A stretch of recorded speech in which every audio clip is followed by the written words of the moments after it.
საქართველოში მოქმედ ყველა მართლმადიდებლურ ტაძარში დღეს 12 საათზე ილია მეორის ლოცვა კურთხევით სამგლოვიარო ზარები დაირეკა.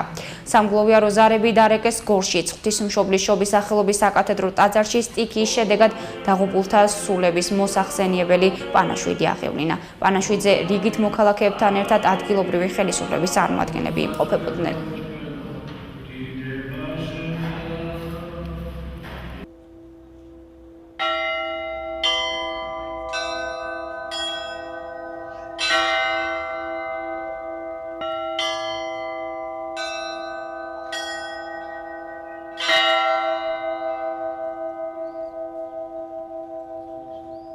ერთი არის ყველაზე მნიშვნელოვანი და მთავარი, რომ უბედურებები ყოველთვის ხდებოდა და მოხდება კიდეც, მაგრამ მთავარი ადამიანები ამას შემდეგ როგორ გადახარშავენ საკუთარ თავში და როგორ მოიქცევენ, ანუ რა იქნება მათი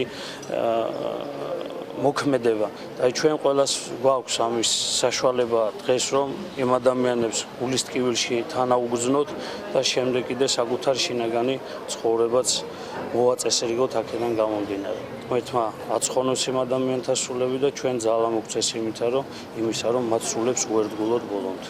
ერმა ძალიან დიდი ტრაგედია განიცადა. ეს არის საშინელება ქართველებისათვის, საშინელება.